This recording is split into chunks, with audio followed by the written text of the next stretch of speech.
बोले श्री प्राणनाथ प्यारे की जय, श्री सतगुरु महाराज की जय, सतगुरु श्री रामचंद्र महाराज जी आपके सदा सदा ही। तो चलते सुंदर साथ जी प्रसंग चल रहा है सोमदत्त जी के धाम का, है ना। तो कैसे जब महाराज जी आते हैं उनके पास में, तो गांव वाले कैसे खुशामद करते हैं।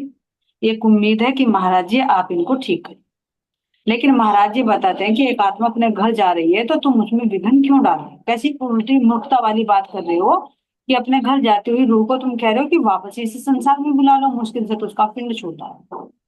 लेकिन कोई सुनता है कोई नहीं सुनता, फिर भी रोते बिलखते हुए महाराज जी के चरण पकड़ पकड़ कर सब विनती कर रही हैं और कह रही हैं कि गिड़गिड़ाए कि आपने सब लोगों के आप भलाई करते हो, तो ये तो आपका अपना बेटा है, ये तो आपकी अपनी पुत्र वधू है जो विधवा हो जाएगी। तो आप अपने काम क्यों नहीं संवारे जब आप कर सकते हो। देखो सुंदर साहब जी वही बात दोहराई जा रही जो महाराज जी ने दादा गुरु जी से कहा कि आप सबको ठीक करते हो, ये तो आपकी पुत्र वधू हो, आप इनको क्यों नहीं ठीक कर रहे हो। लेकिन उन्होंने कहा था कि नहीं, मैं किसी के विधान में बाधा नहीं डालना। ऐसे अब गांव के लोग महाराज जी को कह रहे आप सबके काम संवारते हो तो अपने काम क्यों नहीं संवार रहे, अपना घर क्यों बर्बाद कर रहे हो, ये तो आपका बेटा है, आप इसे जीलो। तो महाराज जी ने तुरंत कहा कि सोमदत्त मेरा लड़का है, इस भ्रम में कह रहे हो तुम, मेरा कोई लड़का नहीं। जहां से आया जिसने भेजा उसने बुला लिया, इसमें मेरा कोई रोल नहीं है। तो यह भूल आप लोगों की, आप हमारे नहीं हो क्या। यदि यो मेरा है तो क्या तुम नहीं मेरे हो। जैसा मेरा ये बेटा ऐसे ही तुम हो। देखो सुंदर सुंदर महाराज जी ने कैसे अद्वैत भाव में आकर बात। भाई तुम ये कहो कि ये मेरा बेटा है तो क्या तुम मेरे बेटे नहीं है। जैसा यो है वैसे ही तुम। इन बातों में कुछ सार नहीं है, अपना काम करो जाके। 24 घंटे हो गए इसकी डेड बॉडी को पड़े हुए, क्या इसका क्रियाक्रम नहीं करना। रोते बिलखते रहोगे, मुझे मजबूर करते ही रहोगे, इस ये उल्टा काम करने की जिद करते रहोगे। तो महाराज जी ने थोड़ा सा सख्त होकर कहा कि उठो जल्दी और इसका क्रिया करो। जब महाराज जी ने सख्त लफ्जों में कहा तो सब आगे के पालन करने लगे। तो कह रहे हैं अंतिम संस्कार तब बीता, यह चलावनी थी उनकी। ये अंतिम संस्कार महाराज जी ने खुद अपने हाथों से करा। अब कह रहे हैं कि 40 दिन में ओमदत्त भी धाम गए हैं। अब भी दोनों लड़के चले गए हो 40 दिन के आगे पीछे। और देखो सुंदर, 40 दिन में ही, कहते ना 40 दिन की कोई सिद्धि है, 40 दिन में सब कुछ हो जाता है, 40 दिन में विनाश हो जाता। अपने सामने जा रहे हैं, कहीं विश्वास डगमगा रहा है कि अरे मैंने सब सतगुरु ढा लिए, मैंने घर बार छोड़ रखा है इसलिए मेरे बेटे चले गए। नहीं, तुरंत कह बल्कि कह रही है कि तुम इस भ्रम में कि मेरा बेटा है। मेरा बेटा नहीं, जैसे तुम हो वैसे ही एक रूप था। क्योंकि तुम मेरे धाम की आत्मा हो तो ये भी मेरी आत्मा है, और ये मेरे से आकर मिल रही है तो इसमें तुम धन्यवाद पाओ। तो 40 दिन के अंदर अंदर अब दोनों बेटों ने शरीर छोड़ दिया। ज्यादा टाइम नहीं होता तुम 40 दिन। लोग हाथ उबा मचा देंगे, अरे पता नहीं घर की बुनियाद सही नहीं हो रही, घर का नक्शा सही बना हुआ नहीं है, या अमरूद का पेड़ लग रहा है, किसी ने टोना टोटका करा दिया होगा, मेरी जेठानी ने देवरानी ने करा दिया होगा, मेरे देवता पितर रुस गए होंगे। सो मन में कल्पनाएं उठेंगी अगर 40 दिन के अंदर अंदर ऐसा इंसिडेंट हो जाए, और जबकि दो बेटे थे दोनों ही चले गए। तो ये मन है कितनी कल्पनाएं करते हैं, लेकिन महाराज जी कह रहे हैं कि ये तो खेल है। और खेल में भी खेल कैसे हो रहा है कि सतगुरु के घर का किस्सा है, सावधान होके सुनिए। ये सतगुरु की आप बीती है। बचपन में कितने कष्ट, और अब तो इन कष्टों से भारी गए। अब महाराज जी को कष्ट कष्ट नहीं लग रहे।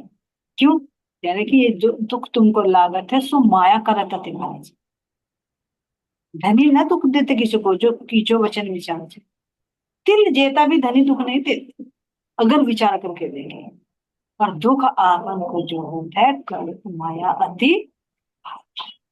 जब हम माया को ज्यादा महत्व दे दीजिए, कहीं अरे मेरा बेटा, अरे मेरे दोनों बेटे 40 दिन में चले गए, तो ये दुख हमें कितना भारी लगे।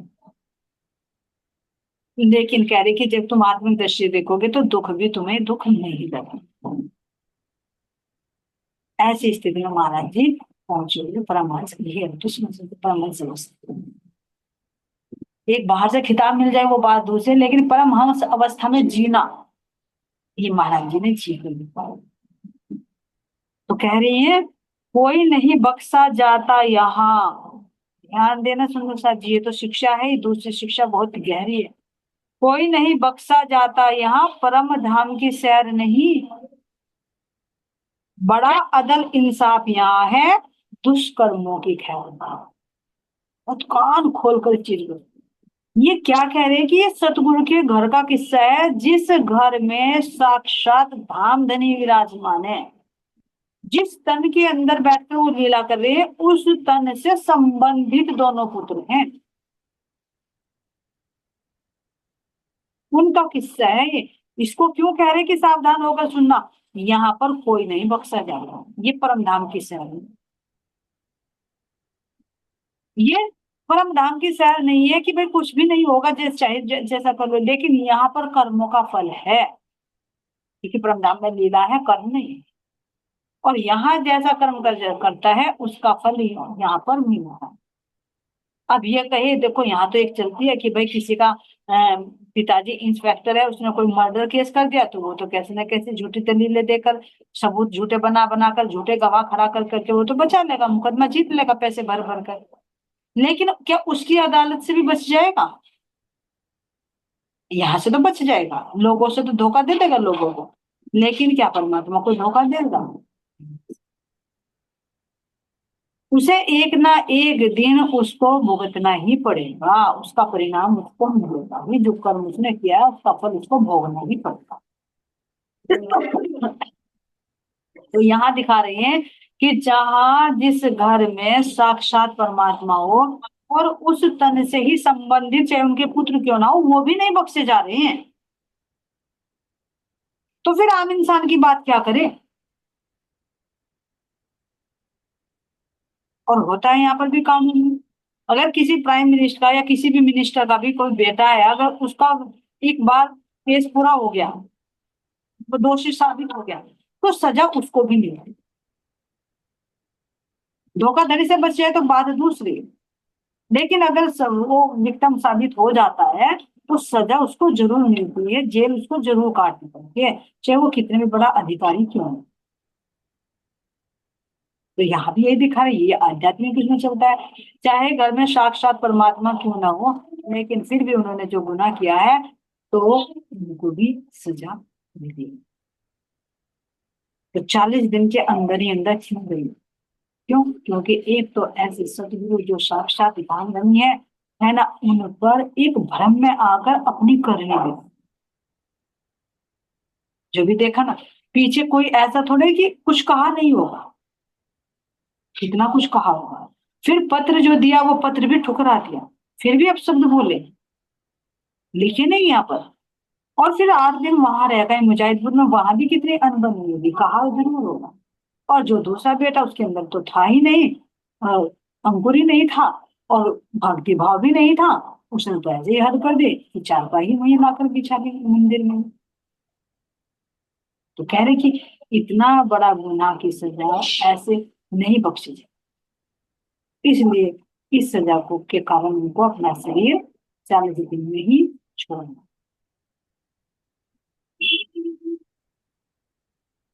बड़ा अदल इंसाफ यहाँ, दुष्कर्मों पे खैर नहीं, जो दुष्कर्म करेंगे तो उन पर खैर नहीं है, वो बख्शे नहीं जाएंगे। तो ध्यान रखिए हम कितने अनजाने में कर्म करते, तो ये चौपाई बिल्कुल हृदय में बैठाने वाली कि कोई नहीं बख्शा जाता यहाँ, परम धर्म की सैर नहीं, बड़ा अदल इंसाफ यहाँ है, दुष्कर्मों पर खैर है। कोई भी हम दुष्कर्म कर रहे हैं, और वो भी विशेष रूप से अगर हम सतगुरु पर उंगली उठा, उसकी खैर नहीं, वो नहीं बख्श सकते। दुनिया नहीं पाप का गढ़ है, यहाँ समझो खैर। ये दुनिया नहीं पाप का गढ़ है, यहाँ इस दुनिया में पाप ही पाप होती है, मन से भी, वचन से भी, कर्म से। ना चाहते हुए भी हो जाते हैं। कैसे होते हैं ये देखो। मान लीजिए किसी ने कोई चोरी कर दिया, कोई भी गलत कार्य कर दिया, हम जितनी बार उसकी चर्चा करेंगे उसका दोष हमारे हिस्से में आ रहा है। तभी तो कहा जाता है कि किसी का कोई गुनाह है अगर वो एक्सपोज हो जाए, खुल जाए, तो जितने लोग उसके बारे में बातें करते हैं वो थोड़ा थोड़ा उसके कर्म का हिस्सा उसके हिस्से में चला जाता है, वो फानी हो बहुत कम रहता है।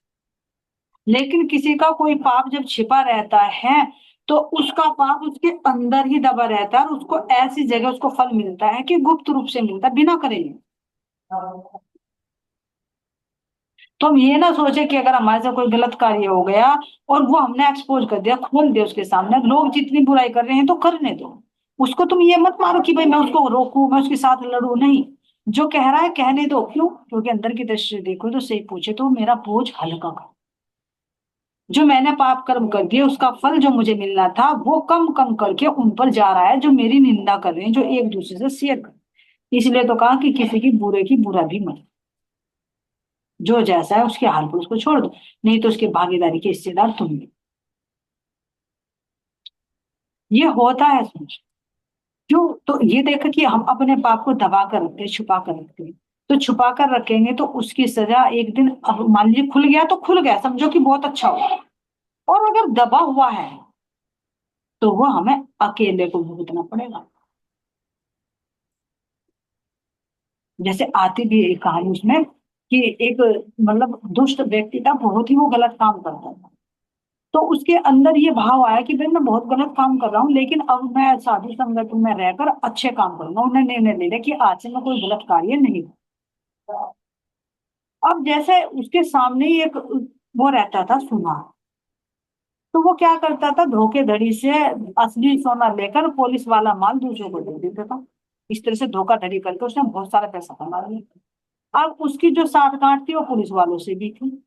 क्यों? क्योंकि कोई पता चलता था तो वो रफा दफा कर देता था, फैसला निपटा कर।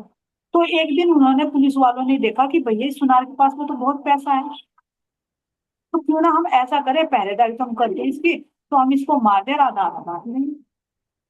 तो उन्होंने देखा, में पाप आ गया कि भैया इनके पास तो बहुत सोना है, तो उनको देख रहा है और हम राज कर्मचारी हैं, है ना, हमारी कोई मतलब वो भी नहीं करने का हमारे प्रसन्न का, तो इसको मार देते हैं और मारकर इसको यही रफा दफा कर देंगे और ये सारा माल मेरा होगा। दोनों ने सलाह की, मारकर उसकी, मारकर काट पाट कर जैसे ही बोरे बारे में भरकर ले जा रहे थे, तभी वो जो सामने रहता था वो चला गया, जिसने प्रण ले लिया था कि भाई मैं आज से कोई भी गलत काम नहीं करूंगा, सच्चाई का साथ दूंगा। अब तभी वो चला गया उनके पास में। उसने देखा कि भैया ये क्या। अब उनके दिमाग में आया कि इसे पता लग गया तो ये तो हमें फंसवा देगा। अब उन्होंने कहा कि इसे भी साझेदारी कर लो। उसने कहा भी हमारे दो हिस्से बंटने थे, अब हम तीन हिस्सों में बांटेंगे और तू किसी को मत बता। हमने इस सुनार को मार दिया। अब उसने कहा भैया मैंने तो कल ही प्रण लिया, मैं तो कोई गलत काम नहीं करूंगा, झूठ नहीं बोलूंगा, मैं तो सत्य का पालन करूंगा। इसने कहा मान जा भाई। अब नहीं मानता भाई, मैंने तो प्रण ले लिया, मैं तो लोगों पे शोर मचाऊंगा, देखो मैं फंसूंगा। अब इससे पहले उन्होंने खुद पे शोर मचा दिया, भाई पकड़ो पकड़ो पकड़ो पकड़ो पकड़ो, हम तो यहाँ इनके यहाँ पहरेदारी करे थे, तो राज कर्मचारी, इसने देखो पड़ोसी ने मार दिया इस सुनार को, इसका सारा धन आया हुआ। उल्टा उसी को फंसवा दिया। अब लोग किस पर शंका करते? जो गलत काम कर रहा था, उन्हें क्या पता इसने संकल्प लिया कभी कि मैं सही काम करूंगा। सबको पता है कि ये तो धोखाधड़ी करता है, चोरी करता है, झूठ बोलता है। और वे राज कर्मचारी थे, उन पर कौन शंका करता, पुलिस वाले थे। अब उसको पकड़ लिया कि मुकदमा चल गया, मुकदमा चल के रोज रोज वो चिल्लाता मैं निर्दोष हूँ, मेरा कोई दोष नहीं, ये तो राज कर्मचारी इन्होंने मारा और इन्होंने धन हड़प लिया, मेरा इसमें कोई दोष नहीं। लेकिन कोई भी सुनने वाला नहीं है। कोई साल की सजा काट ली उसने। अब सजा काटते काटते काटते काटते जब वो बार बार कहता कि भाई मैं निर्दोष हूँ, मैंने नहीं करा, मैंने नहीं करा, तो वकील वकील को कोई नहीं सुनता। लेकिन एक दिन उसके दिमाग में आई गई, जो जज होता है, कि भैया ऐसा काम क्यों कर रहा है, रोज रोज क्यों कह रहा है। अब गए कि एक जगह उनको भेज दिया कि तुम्हें वहां जाना है, तुम्हारी पैरवी है, और वहां जाकर तुम्हें इसके कुछ गवाह लेने हैं और वहां तुम्हें इंतजार करनी है। अब गए वहां पर, तो वहां पर केवल वही दो कर्मचारी थे और वो था जिसको सजा मिली थी। अब वो ना कह रहा कि देख हमने तुझे कहा था ना, तू हिस्सेदारी कर ले, हम तुझे तीसरा हिस्सा देते, और तूने हमारी बात नहीं मानी तो देख 4-5 साल होंगे तुझे जेल की सजा काट रहा और अभी तुझे और भी मिलेगी। उसने फिर भी कहा कि भैया नहीं, मैं ईमानदारी पर हूँ तो ईमानदारी पर हूँ, कोई बात नहीं, मैं निर्दोष हूँ, ये भी मुझे एक ना एक दिन मेरे पर कलंक लग रहा है जो हटेगा। विश्वास था, नहीं डगमगाया। तो इसी तरह से उनमें से उन्होंने जो जज ने था उसके अंदर कुछ आया था, उसने एक अपना गुप्तचर भेज दिया उनके साथ में, वो छुप के उनकी बात सुन रहा था।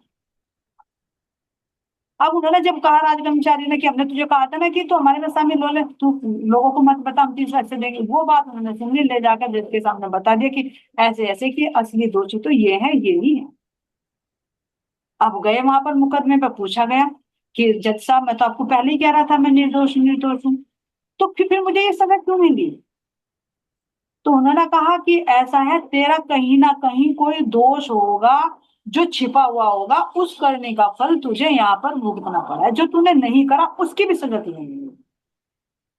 कहीं ना कहीं ध्यान दे तू, क्योंकि कहीं ना कहीं तूने किया होगा तो ध्यान आ कि हाँ मैंने बहुत चोरी करी, बहुत पाप किया, लेकिन वो मेरा पाप खुला नहीं, दबा हुआ है।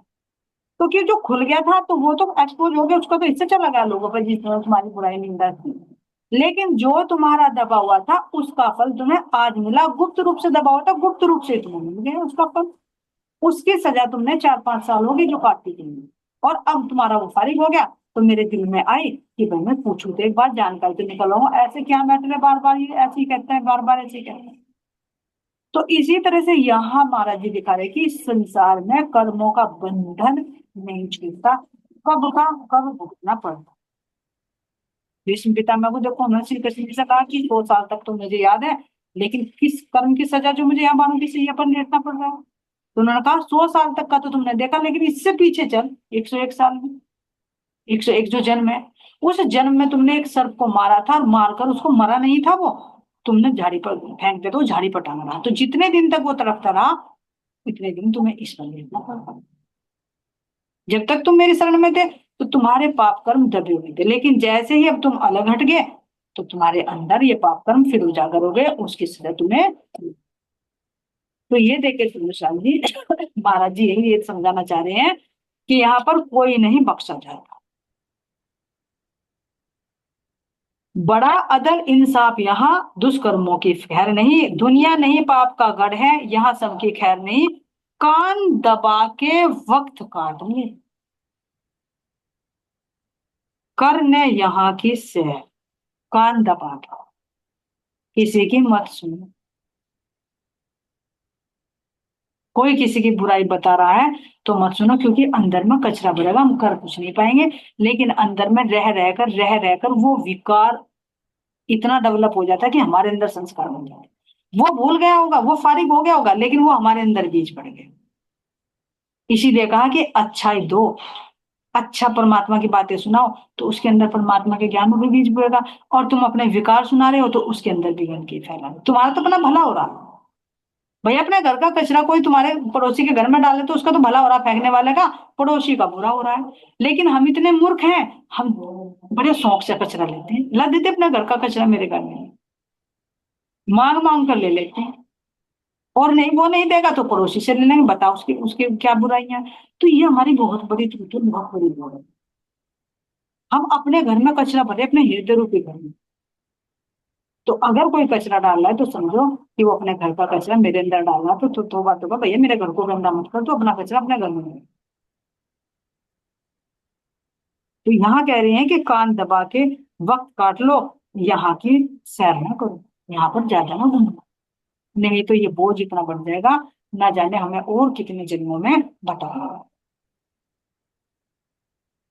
अब यहाँ सुंदर साथ जी प्रसंग चलता है मुल्क राज बनारस लाहौर। जो बनारसों माता रही, ये तो संतो माई का हुआ। अब बनारसों का, जो वे लाहौर में रहने वाले थे, इनके पति थे मुल्क राज।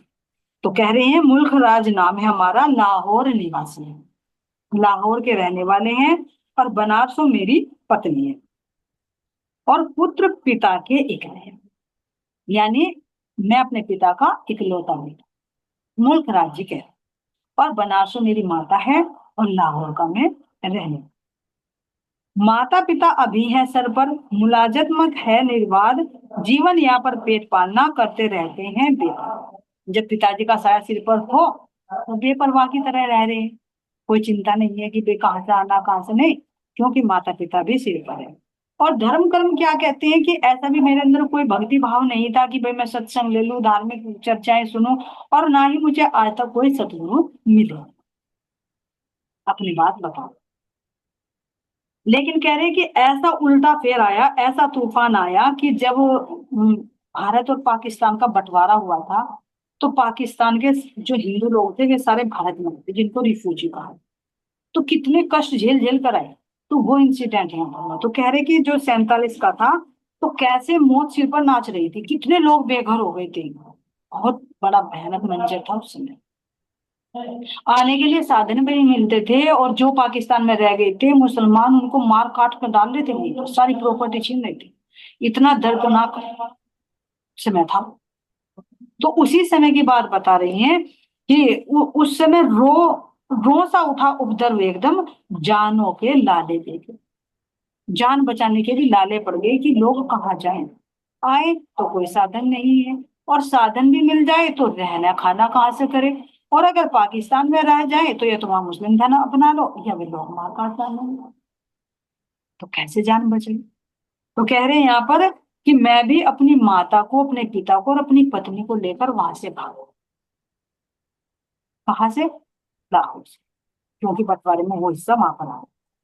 अब कह रहे कि वहां से लेकर मैं सहारनपुर आया, और हालात इतने खराब थे कि आश्रम भी कहीं मिलना मुश्किल था। कहीं हिसाब किताब नहीं था कि कहाँ कहाँ पे से खाएं, कहाँ ठिकाना बनाए। यानी हर तरफ से लाचार, परेशान है। लेकिन जैसे ही कह रहे कि मैं सहारनपुर आया, तो मैंने चर्चा सुनी कि भाई यहाँ पे जरोदे पांडे में एक महाराज जी हैं, और वहां पर उनका आश्रम है, और बहुत लोग वहां पर हैं। और वहां पर ना रहने की कोई परेशानी है, ना खाने पीने की, सब सुविधाएं मिलती है, कपड़े भी, वस्त्र भी, रहना भी, खाना भी, सब कुछ फ्री मिलता है। और वहां पर जो कोई जाता है, आज तक कोई उदास होकर नहीं लौटा, क्योंकि उस समय सारे रिफ्यूजी जा रहे थे महाराज जी के समय में वहीं पर शेरपुरी।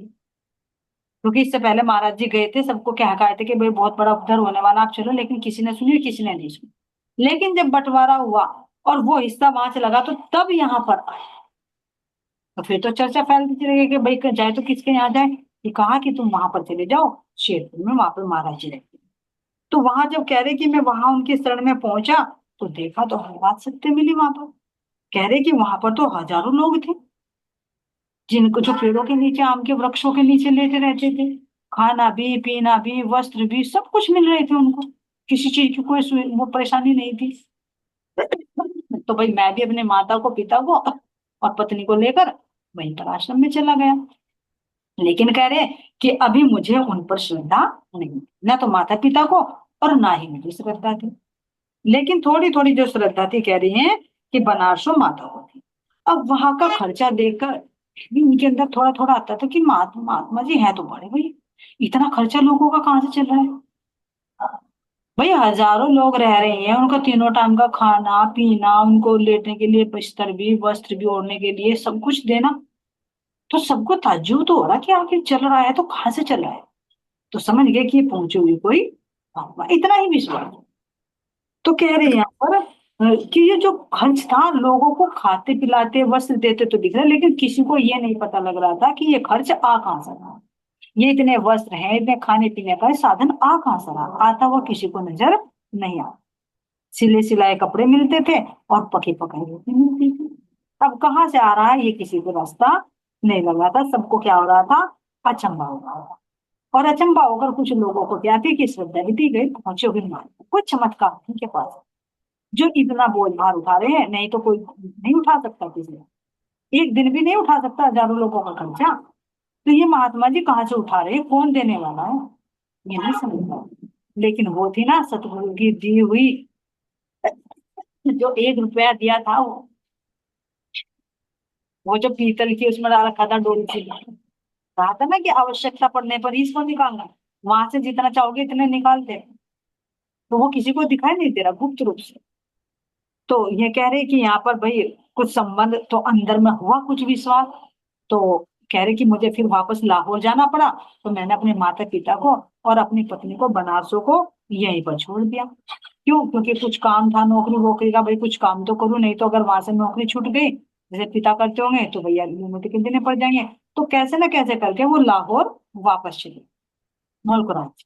और यहाँ पर कह रही हैं कि फिर छिड़ गया भयंकर झगड़ा, रहा ना कोई कहीं सुना, हम फंस गए मौत के मुंह में, बनने को थे धन यम आह। अब इनको तो छोड़ दिया बनारस को, अपने माता पिता को, लेकिन ये लाहौर दोबारा चले गए। और वहां इतना भयंकर झगड़ा हो गया, इतना भयंकर झगड़ा हो गया कि कह रहे कि मैं तो यम के मुंह में इस लालच में दोबारा नौकरी के लालच में दोबारा से फंस गया। एक बार तो निकल आया, लेकिन फिर जाकर फंस गया। अब निकले तो निकले कैसे? जब तक निभे निभाया हमने, पड़े जान के लाले फिर, विवश लौटना पड़ा इधर को, हमको ट्रक लेकर आगे। जो ट्रक चलाते थे तो उस ट्रक को लेकर मुझे वापस लौटना पड़ा विवश होकर। जब तक निभ सका था मैंने निभाया, लेकिन जब देखा भैया यहाँ जान नहीं बचती, तो मैं वापस यहीं शेरपुर की तरफ को। अब आगे सुंदर साथ जी ये दोबारा से फिर चले जाते हैं, और कैसे मुल्क राज्य के महाराज जी जान बचाते हैं। क्योंकि जो जिसने बता रखा था कि इनकी आयु केवल ज्यादा नहीं 27 साल है, 27 साल के हो चुके थे। फिर कैसे मृत्यु के मुंह से महाराज जी को बचाते हैं, वो श्रवण करेंगे हम कल। आज के लिए इतना सुंदर सा है। या तो रोटी जी को माफ करते हो ना, आप सभी के चरणों में कोटि कोटि पानी लोग। बोले श्री राम प्यारे की जय, श्री सदगुरु महाराज की जय। सदगुरु श्री राम महाराज जी आपकी सदा सदा ही जय हो। प्रणाम जी।